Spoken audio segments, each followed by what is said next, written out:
In today's video, I'm going to teach you how to choose a ClickUp pricing plan.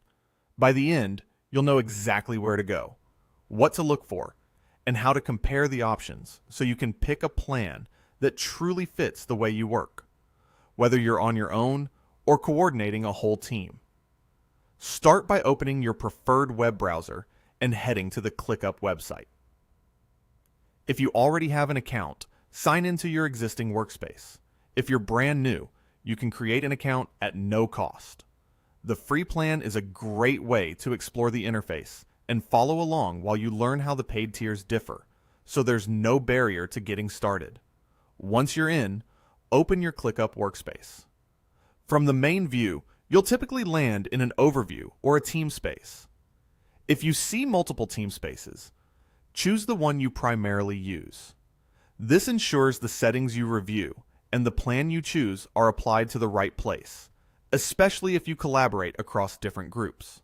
At the top of the screen, look for your workspace name. Click it to reveal more options. This is your entry point to the controls that affect how your workspace is configured. From there, select the Settings option, commonly represented by a gear icon. Think of this as your control center for managing everything from members and permissions to templates and, most importantly for today, billing and plan details. Inside Settings, select your workspace to open up your workspace level configurations. You'll notice sections for apps, templates, and other administrative tools. Spend a moment here to familiarize yourself with the layout. Understanding where things live will make it easier to fine-tune features later, once you're on the plan that suits you.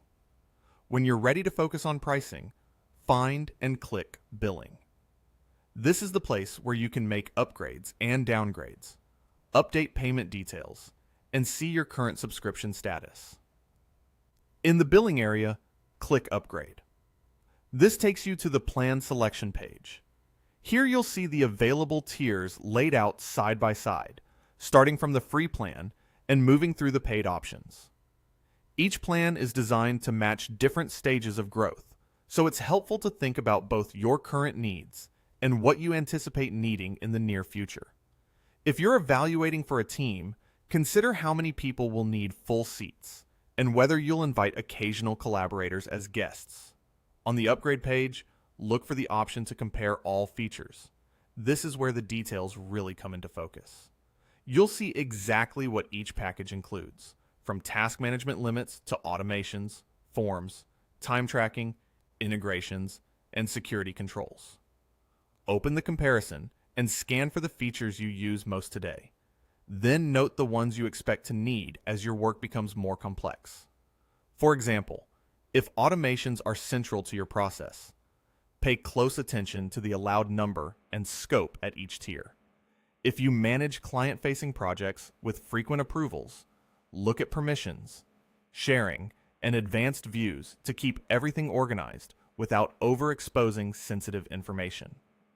As you compare, keep an eye on a few practical factors that can influence cost and usability.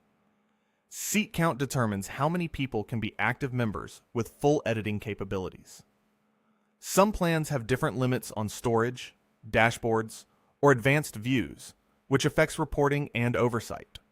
If you rely on integrations with other tools, verify they're included at your chosen tier. And if you need more robust administrative control, such as granular permissions or advanced security, confirm those are available before you commit. You'll also see options to switch between monthly and annual billing. Annual billing often reduces the per-seat cost, but monthly plans provide flexibility if your team size changes seasonally, or you want to validate the plan in a shorter time frame. Choose the cycle that matches your planning horizon and budget preferences. It's usually helpful to start with the plan that comfortably covers your day-to-day work without jumping to the top tier unless you clearly need the extra controls or higher limits. When in doubt between two adjacent plans, use the feature comparison as a checklist against your real workflows. Ask yourself whether the plan covers the core features you use every week and whether it provides enough headroom for growth in the next few months. If you notice that one or two critical features are locked behind the next tier, it may be more cost-effective to upgrade now than to hit a ceiling mid-project. On the other hand, if the differences are mostly in areas you rarely touch, it's perfectly fine to stay lean and upgrade later from the same billing page with just a couple of clicks. Back in billing, you can also see where upgrades and downgrades are managed. That means if you outgrow your current plan or streamline your needs, you won't have to hunt through multiple menus to make changes. This flexibility is useful for teams that are experimenting with new processes or adjusting to new client demands. Once you've reviewed the comparison and identified the plan that fits, proceed with the upgrade flow from the billing page. You'll see a summary of what's included so you can confirm you're selecting the right package. Take a final moment to verify seat counts, billing cycle, and the key features you evaluated earlier. This quick review helps you avoid surprises and ensures your plan aligns with both your immediate requirements and your roadmap. And that's how you choose a